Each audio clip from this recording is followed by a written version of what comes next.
एक छोटे से कस्बे में रहने वाली सृष्टि का एडमिशन दिल्ली के एक प्रतिष्ठित कॉलेज में हो गया। सृष्टि बेहद खुश थी, लेकिन उसके पिता धीरज जी, जो कि एक छोटे से गांव के स्कूल में शिक्षक थे, बेटी को इतने बड़े शहर में भेजने से घबराए हुए थे।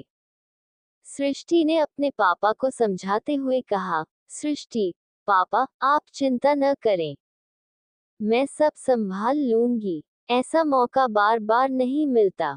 किसी तरह अपने पापा को समझा बुझाकर सृष्टि ने दिल्ली के लिए रवाना होने का फैसला किया।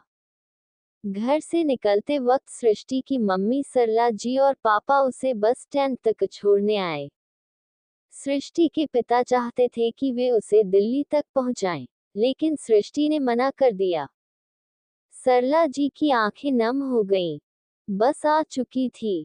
सृष्टि ने अपने माता पिता से विदा ली और खिड़की के पास बैठकर अपने गांव की ओर देखते हुए सोचने लगी कि सब कुछ पीछे छूट रहा है। उसे दिल्ली तक ट्रेन से जाना था, लेकिन गांव की यादें उसकी आंखों में नमी भर रही थी। उसे याद आया कि कैसे उसकी मम्मी उसे प्यार से खाना खिलाती थी और पापा सुबह सुबह उसे पढ़ाई के लिए उठाते थे। वह सोच रही थी, क्या वाकई मुझे दिल्ली जाना चाहिए? क्या पढ़ाई पूरी करने के बाद भी सब कुछ ठीक होगा? क्या मम्मी पापा को छोड़कर जाना सही है? लेकिन फिर सृष्टि ने खुद को समझाया, दिल्ली में पढ़ाई पूरी करने के बाद अगर मुझे अच्छी नौकरी मिल गई तो मम्मी पापा को भी वहीं बुला लूंगी। कुछ सालों की ही तो बात है। कानपुर पहुंचकर सृष्टि ट्रेन में चढ़ गई और दिल्ली के सफर की शुरुआत की।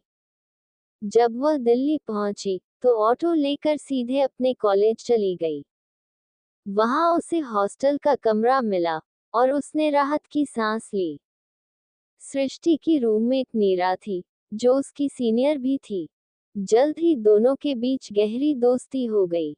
सृष्टि ने कॉलेज जाना शुरू किया, लेकिन वह जल्दी ही समझ गई कि वहां के स्टूडेंट्स पढ़ाई से ज्यादा मौज मस्ती में रुचि रखते थे। वह अपने खाली समय में लाइब्रेरी में बैठकर पढ़ाई करती। एक दिन नीरा उसे जोर देकर घुमाने ले गई। पूरे ग्रुप के साथ वे दिल्ली के एक हिल स्टेशन पहुंचे।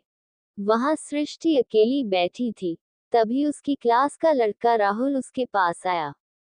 राहुल से पहले कभी सृष्टि ने बात नहीं की थी, लेकिन धीरे धीरे उनकी दोस्ती हो गई। दोनों कॉलेज में साथ रहने लगे और सृष्टि को राहुल का साथ अच्छा लगने लगा। नीरा ने सृष्टि को समझाते हुए कहा, नीरा, सृष्टि, तुम यहाँ पढ़ाई करने आए हो। ध्यान दो कि तुम अपने लक्ष्य से भटक न जाओ। प्यार व्यार का ख्याल बाद में करना। राहुल एक अच्छे परिवार से है, लेकिन उसके माता पिता तुम्हें स्वीकार करेंगे, ये सोचने की बात है। सृष्टि ने हंसते हुए नीरा की बात को टाल दिया, लेकिन सच तो ये था कि उसे राहुल के साथ रहना अच्छा लगने लगा था।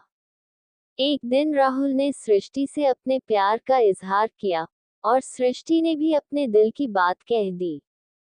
हालांकि सृष्टि को यह चिंता सताने लगी कि उसके मम्मी पापा को क्या कहेगी।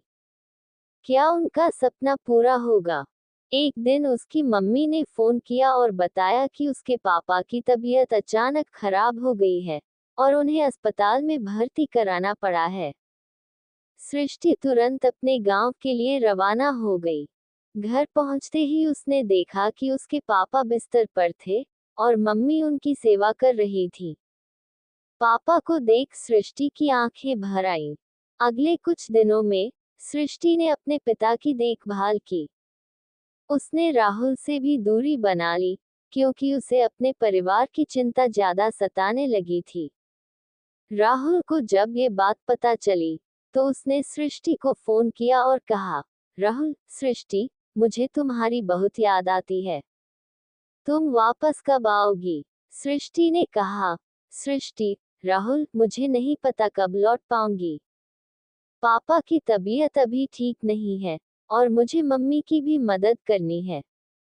राहुल ने समझाया कि वह उसका इंतजार करेगा, लेकिन सृष्टि ने कहा कि वह पढ़ाई पर ध्यान दे और कॉलेज न छोड़े। कुछ ही हफ्तों में सृष्टि के पापा की तबीयत सुधरने लगी, लेकिन सृष्टि ने अब पूरी तरह से परिवार की जिम्मेदारी संभाल ली थी। उसे अब समझ में आ गया था कि पढ़ाई और परिवार दोनों महत्वपूर्ण हैं। उसने दिल्ली वापस जाने का फैसला किया, लेकिन अब वह पहले की तरह भावनाओं में बहने के बजाय अपने लक्ष्य पर ध्यान केंद्रित करने के लिए दृढ़ थी। इस तरह सृष्टि ने अपने परिवार के प्रति जिम्मेदारी निभाते हुए अपने भविष्य के सपनों को साकार करने की राह पर फिर से चलना शुरू किया।